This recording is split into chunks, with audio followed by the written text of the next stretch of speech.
Gael gyda, sy'n croeso, bydd iawn i chi gael o'n chi yma heddiw. I seremoni gyntaf i osod torch o flodau ar cyflym o Waun Glyndŵr. A hynny ar dydd o Waun Glyndŵr sef wedi dechrau. A croeso'r genig hefyd i gydolwyr Llysgenhadaeth Glyndŵr sydd wedi teithio ar y tren o Glyndwr heddiw a cleddyf, dagr a goron Glyndŵr i gyflwyno yn erbyn y lai. Gael hiro rhan cadeirydd Edwin Jones, cadeirydd y Bysgol. Da chi'n gwybod y geiriau yn bod yn dda i feddwl yma dwi'n siŵr bod yn anfon yn clofio ati. Very warm welcome to you today for a special ceremony laying a wreath on the statue of Waun Glyndŵr on the Waun Glyndŵr's Day, September 16th. A special welcome also to Embassy Glyndŵr, who have travelled on the train from Glyndwr today with Glyndŵr's sword, dagger and crown presented later on. Ond y lluniau bach o Ecclesiasticus, penod 44, reading from Ecclesiasticus 44. Canon fawl yn awr i wir o frid, un cyndadau ac yn hedlodd ni. Dy'r rhai yn llywodraethwyr ar eu teyrnasoedd ac yn wir enwog yn ei gallu nerthol. Wir teyrngar oeddent hwy, ac nid aeth ei gweithredoedd da yn angol. Let us now sing the praises of famous men, our ancestors in their generations. There were those who ruled in their kingdoms and made a name for themselves by their valor. But there also were godly men whose righteous deeds have not been forgotten. Heddiw, let us pray. Diolchwn I ti o dad am y cyfle heddiw. Wrth I ni ymgynnull wrth y cerflun, gofiom un o'n harwyr lleol sef o Waun Glyndŵr. Gofiom ei gariad angerddol dros y fro hon. Bro yn ymwelaen gyson â hi I weinyddu, I addoli ac I fwynhau'r gogoniant naturiol. Thank you, Lord, for far-reaching vision that the Waun Glyndŵr had for his country. We also thank for his perseverance and determination, where he fought bravely for justice and fairness on behalf of his countrymen.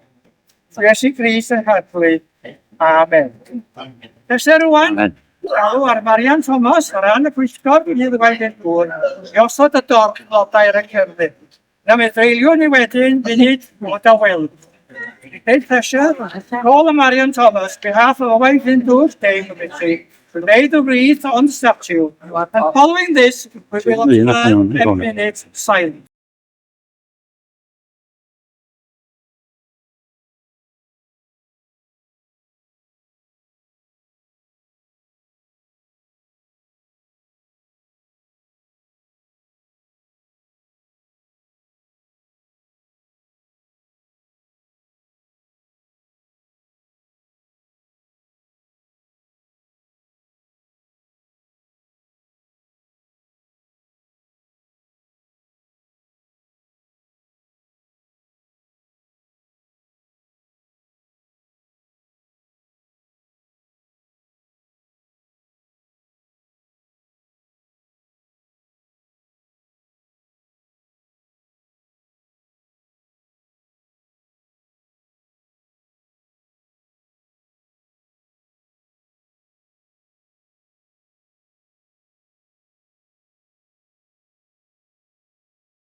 Hello. Hello. Hello. Nawr, 2004, pobl y Llynlleth yn dathlu 600 mlynedd ers I Waun Glyndŵr sefydlu y Senedd am y Llynlleth a chan i'w wneud yn fyleni. Yn ystod yr achlysur, cyflwynwyd replica o gleddyf a gyflwynwyd I Owain gan Siân y Peched o Ffrainc. Wnaethbyd y cleddyf gan of o'r enw Jason Gardiner o Ystrad Ganlais.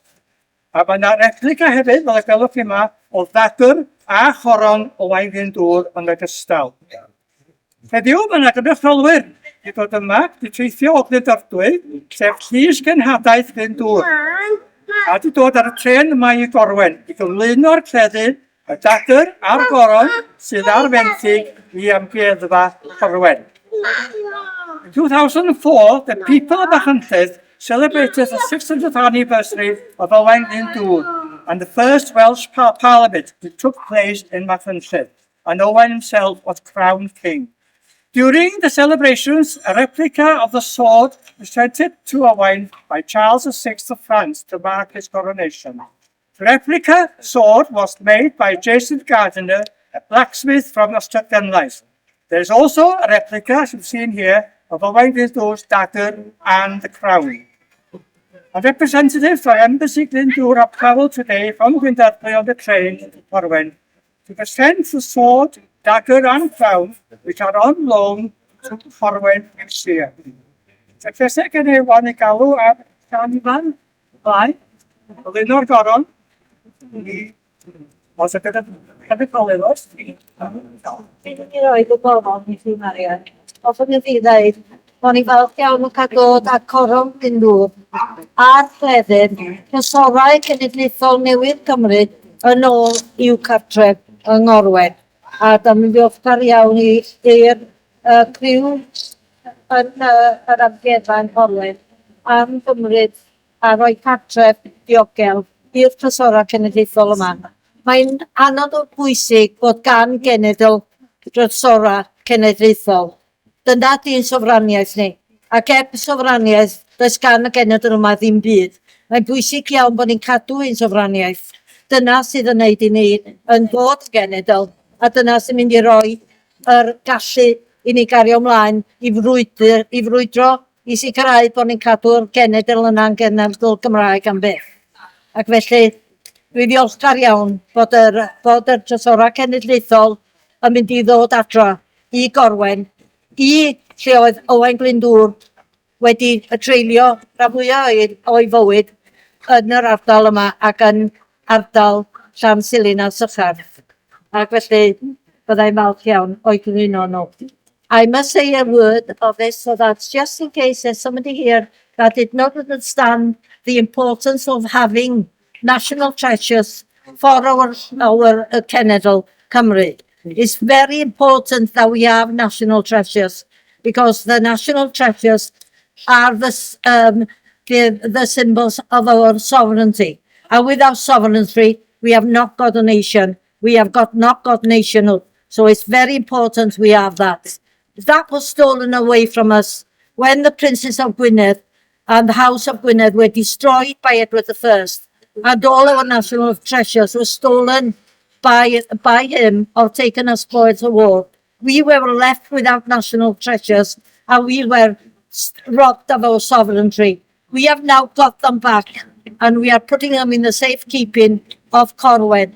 And we appreciate the fact that the Corwen Museum, a marvellous museum that everybody should go and see and support financially if you can. We are so pleased that they have given a home and we know that they will be secure here and they're back in their rightful place. Diolch yn fawr iawn.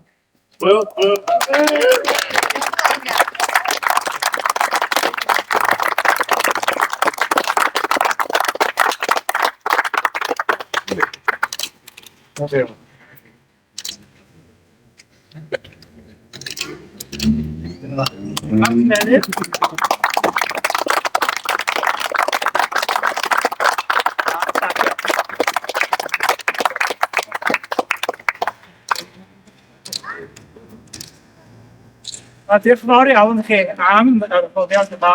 A rwan, dwi'n meddwl, da ni'n mynd mewn nhw lawr i'r Amgueddfa.